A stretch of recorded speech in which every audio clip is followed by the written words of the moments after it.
सर्व सृष्टि के रचने वाले कबीर परमेश्वर जी की असीम रजा से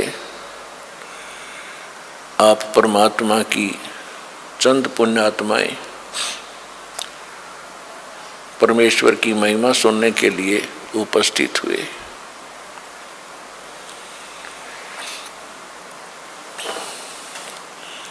सत्संग में आने से जीव को पता चलता है कि ये मानव शरीर किस लिए हमें प्राप्त हुआ था। मात पिता मिल जावेंगे 184 माँ, सतगुरु सेवा और बंदगी भाई फेर मिलन की ना। परमात्मा हमें याद दिलाते हैं कि ये भोले प्राणी,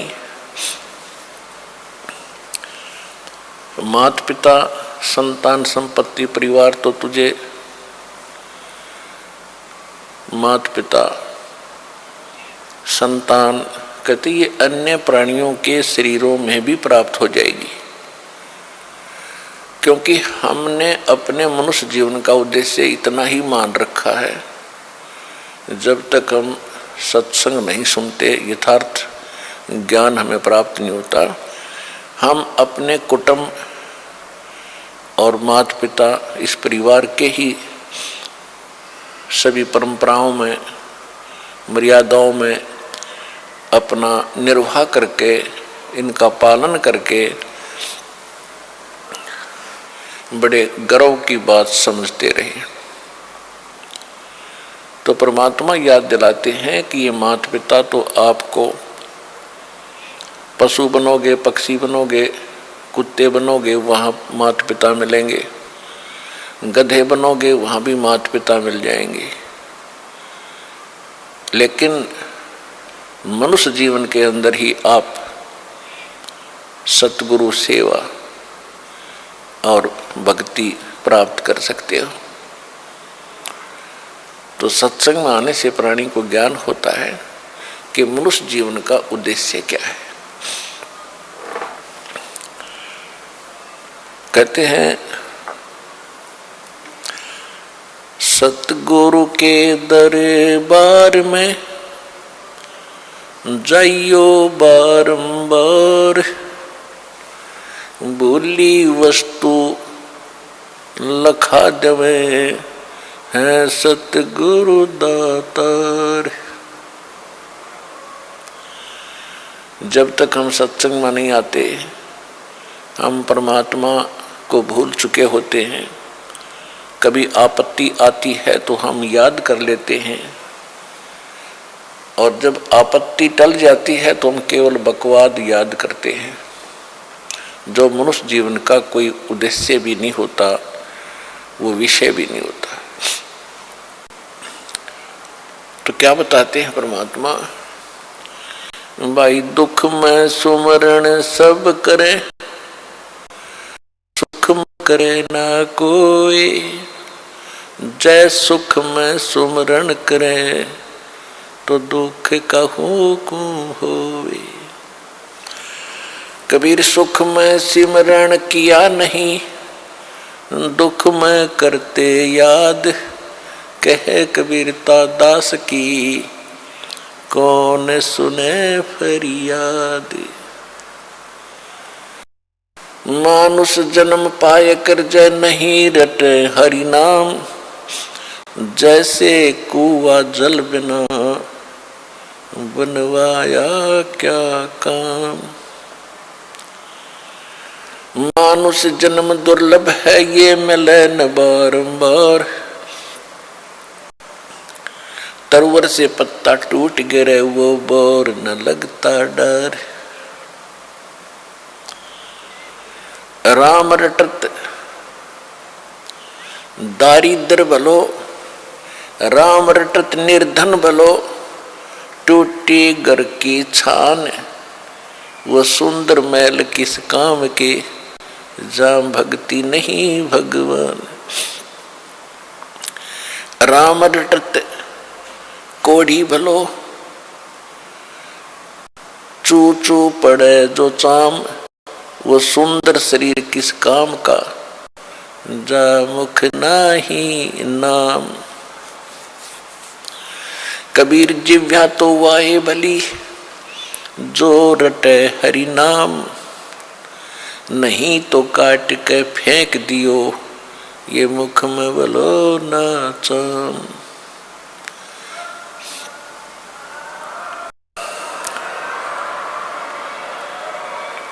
राम रटत कन्या भली, और साकट बलो न पूत, जैसे छेरी के गल में गलथन, जिसमें दूध ना मूत।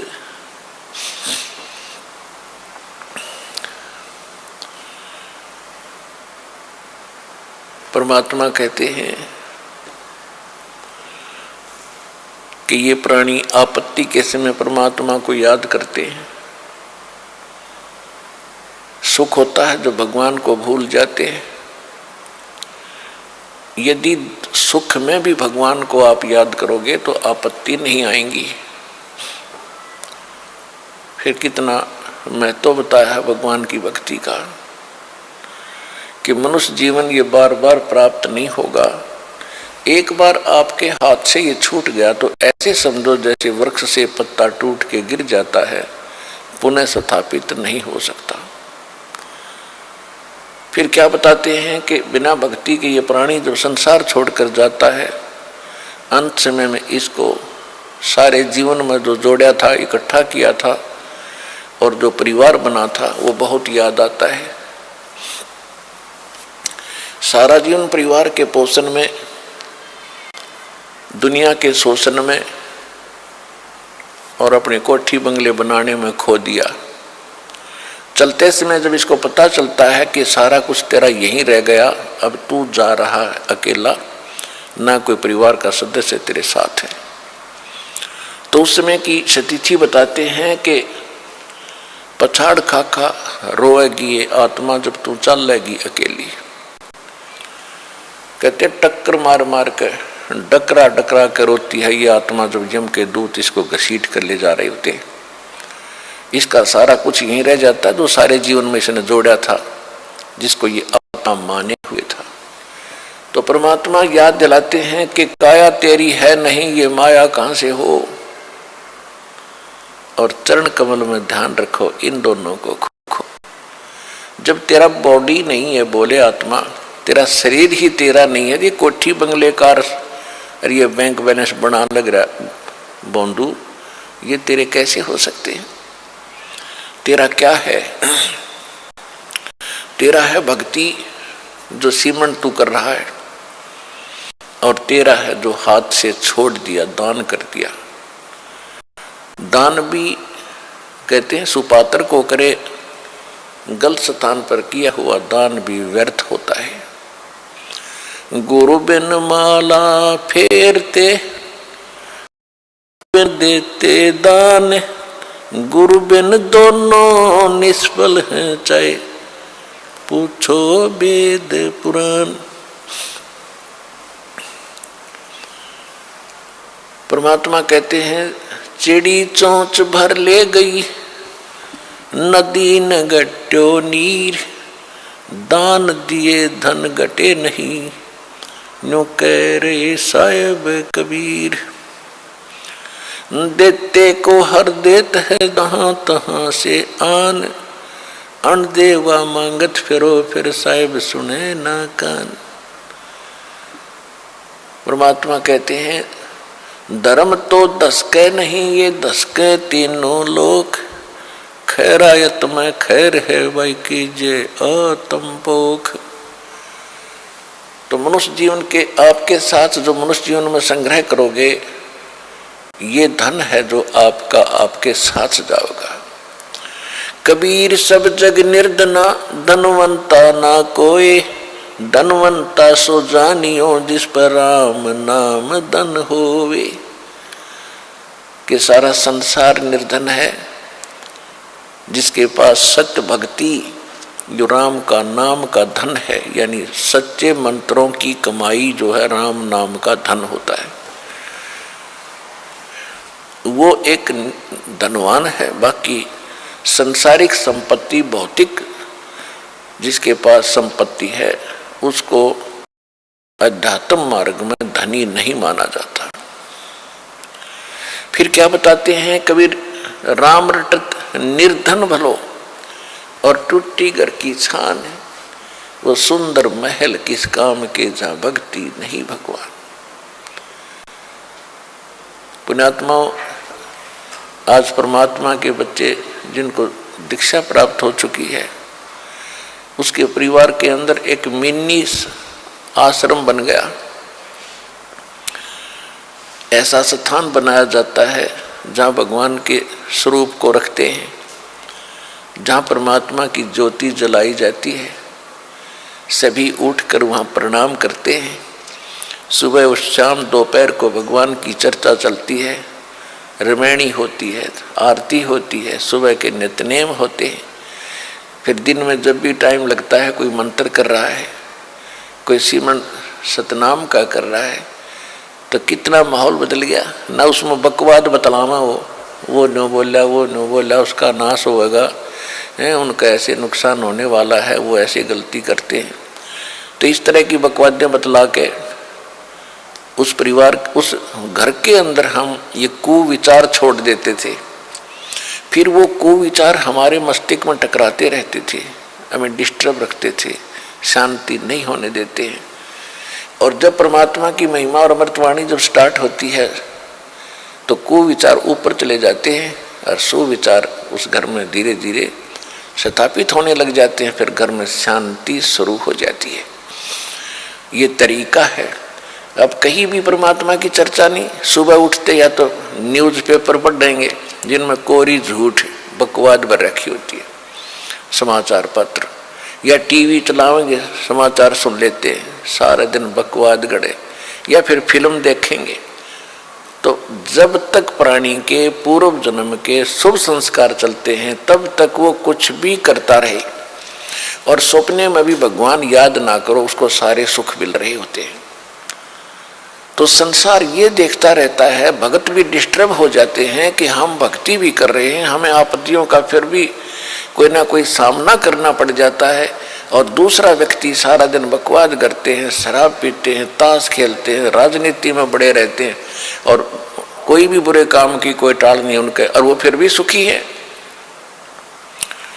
तो इसको देखकर विचलित ना होना, परमात्मा के बताए इस पॉइंटों को, बिंदुओं को ध्यान से सोचना। कहते वो पिछले जन्म के पुण्यकर्मी प्राणी हैं, और जब तक उनके पुण्य चलेंगे वो कितने को वध करो, उनको कोई हानि होने वाली नहीं है। और जब उनके पुण्य समाप्त होंगे फिर पाप कर्मों का दौर शुरू होगा। फिर देखना उनके घर में के कहर टूटेंगे। और आप के ऊपर भक्ति करते करते भी दिक्कत आ रही है, तो अगर भक्ति ना करते तो आपका तो सर्वनाश हो जाना था।